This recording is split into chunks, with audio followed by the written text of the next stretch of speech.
doon sa laban na yun? Yun ang kuwan eh. Ang gusto lang talaga ng mga nanonood, entertainment eh. Nakikita ko eh.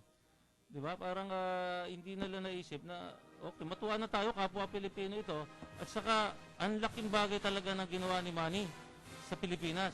Magmula nung sumikat si Manny, pansinin nyo, parang sumikat ang Pilipinas. Totoo yan. Napansin talaga. Umangat. Yung ibang tao sa mundo, tumitingin na lang sa totoo yun. Pilipino ngayon na mas mataas kaysa dati. Eh imagine mo yung sikat na humahanga pa kay Manny. Yes. Nung araw, sabi nila, DH yung Pinoy, di ba? Oo. Ay, hindi. Manny Pacquiao, sikat. Kaya dapat ang sigaw ng mga Pilipino, Kanina ko pa sinabi yan eh. talagang panalangin dapat natin, Dapat lang. panalo, matalo, dapat yan? kay Manny tayo. Money is our pride. Oo, treasure natin yan eh. Yun namang katoto, yung mga sinasabi mong dapat na magalak dahil nanalo yung Pinoy. Ano yung mga talo na sa pustayo, katoto? Hindi, engineer, yung sinasabi kong money. M-O-N-E-Y. Oo, kaya medyo nakakalungkot no. Na pagkatapos ng laban, yung mga kasama ko nanonood, luto, di ba?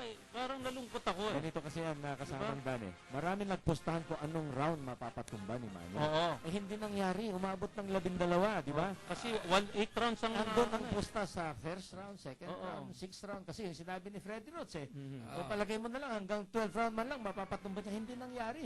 So hindi sila nanalo. Kaya nga tanong ko kanina doon sa mga nanonood, kayo ba gusto nyo manalo si Marquez? Diba? Parang hindi naman gusto manalo si Marquez. Pero in fairness talagang mahusay pa rin tong si Marquez despite na 38 na siya. Oo. Medyo match yung kanilang style eh. Oo. Match sa match. Titignan mo na 32 years old si Manny, 38 siya, 6 years difference. Pero Oo. yung kanyang physical conditioning, Parang- that age, parang na-preserve Oo, niya. oo. Kaya mukhang malayo pa rin maabot ni... Parang pareho rin Medyo sila. may parang kung sumugod si Manny at talagang napuruhan, may kalalagyan din si Manny. Oh, maaaring tatama Yun ang- rin siya. yun ang- Pero matibay lang si Manny. Oo. Si Manny, talagang maski malakas na suntok talagang kaya niya, no? Oo. Yung kanyang, dahil nga sa conditioning niya. May agimat yata si Manny, katoto. Classmate. Sa babae. Hindi, Sa agimat to, katoto, yung Tamang Dan, nabasa ako kanina. Ha? chismis to ha.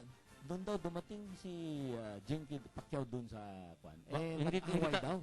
hindi tayo madidemanda Hindi, niya. Sige. nasa ano yan, Oh, nalaman natin. Nag-away daw. Oo. Kagalit asawa? sila ni Manny at saka ni Jinky, si Oh. Manny at saka si Alex Ariza. Pero hindi sinabi kung anong pinagawa yan. Oo. May nabasag na raw na salamin eh. Ba? Oo. Pero mabuti na lang ang pagkabasag ng salamin hindi sa kamao ni Manny. Oo. Ngayon, yun ang hindi natin alam kung anong pinagawa yan. Tatanong natin kay Buboy mamaya yan. Tatawagan ko. Si Buboy yung kapatid ni Oka Talan.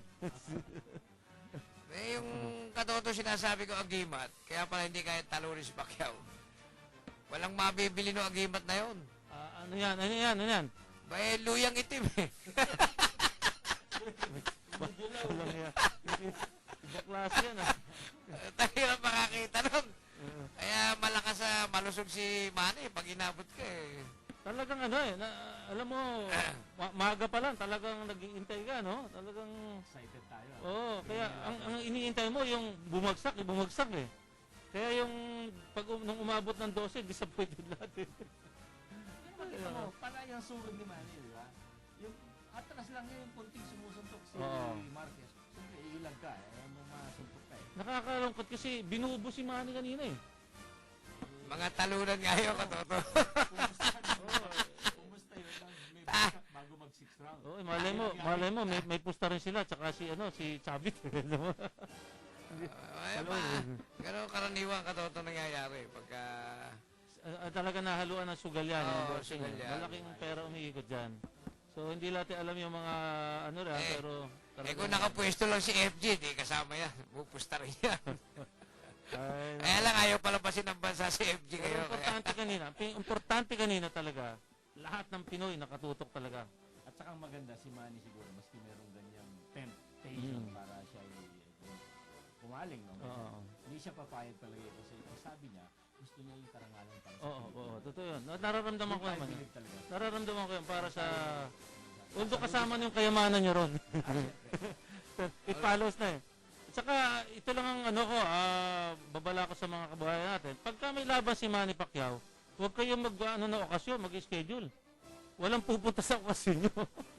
Ilang beses yan eh. Yung pamangkin ko kinasal. Naku, ilang ninong lang ang dumating eh. Dahil sa Talagang ano, yan yung... gustong mapanood. Yung laban ni Manny Pacquiao, parang holiday yan eh. Kaya medyo babala natin sa mga mag-okasyon sa ganyang laban ni Manny. Kasamang Dan, meron akong isang napuna kasi. Si Manny, pagka yung talagang galit siya sa kalaban dahil pangit yung sinasabi, talagang maaring bubugbog niya. Oo. Alam mo ba na puro praises itong si Marquez sa kanya, no? Oo. I want to fight the greatest, sabi niya.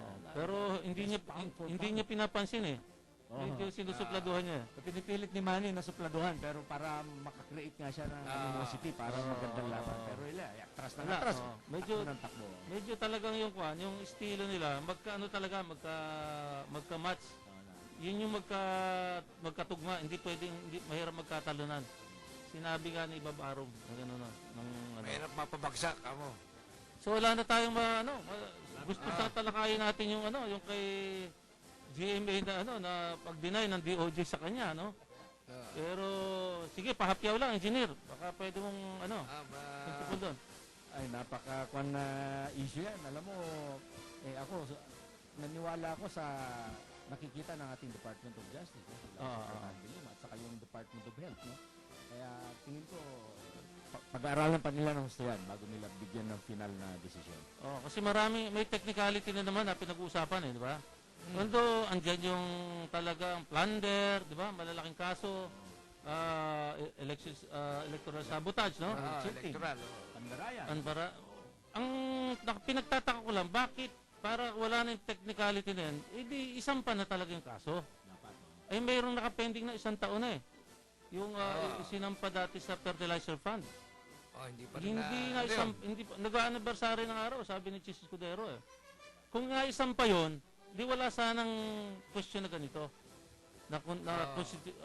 tungkol sa konstitusyon. Di ba? Ang mahirap diyan pagka nabaliktad ngayon ng Supreme Court, ay maghahabol tayo talaga doon sa ale. Hindi, bagay sa kung pa lang naman yun. Kahit baligta rin ng Supreme Court yata yun, ang hinihingi lang doon, payagan sa abroad. Tama, Diba? pero... Yun lang naman yun eh.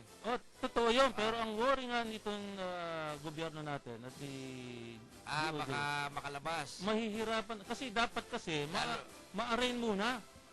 Bago kasi importante, mahihirapan ka yung kaso kung hindi mo na-arraign na Dapat talaga. hindi mo siya in absensya. Pwede kaya na si GMA payagan pero si First Gentleman siya maiwan. Ay, pwede sana. Pwede ba yun? Oo, parang prenda. Brenda. Tsaka yung mga iba, di ba? Hindi, kaya siguro hindi maisampa o maarin. Dahil may reason nga silang naka-hospital. Oo. Di ba? Yun eh, di ba? Kaya may dahilan na Medical, humanitarian under reason. medication. Oo. Siyempre, yun ang exception doon eh. Oo.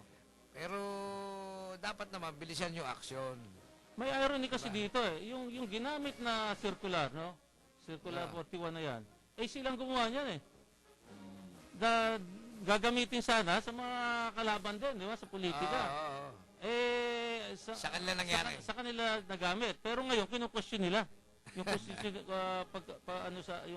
doon sa konstitusyon. Yun ang nakakatawa rin, di ba? Kinu-question nila yung circular na silang gumawa. Di ba? Kaya Kontra doon sa kalaban nila. ang hirap talagang ispilihin nito ating politika, no? Di ba? Ang bigat ng ng gobyerno natin ngayon dahil pag ito talagang nakawala na ito dito ay wala kasi extradition treaty doon sa mga pinili nila mga bansa except sa US. Marami silang sinasabing bansa kaya hindi sila kapanipaniwala eh. Di ba, Bilis Kaloto? ng oras, May Kaya, nabanggit si Mayor Lim, yung sabi niya, the law applies to all. Oo.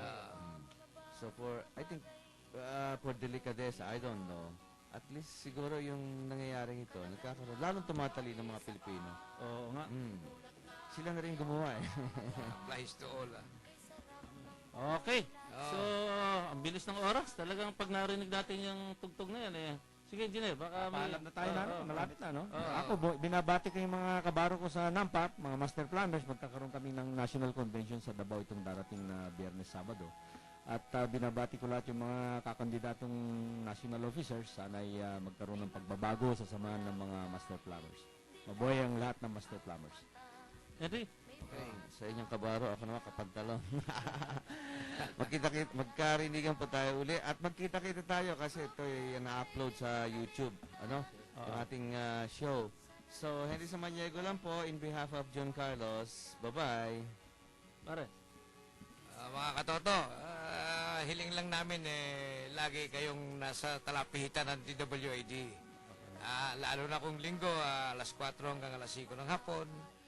Kaya lagi nyo kaming subaybayan at pakinggan sa DWID 1098 kHz sa Talakayang Pinoy. Okay, batiin ko lang yung kaysa sa kumisis ng Aripat, ang anak ko si Bernard, si Rachel, si BJ Sigrid, ang apo ko si Samantha at si Leah Patricia.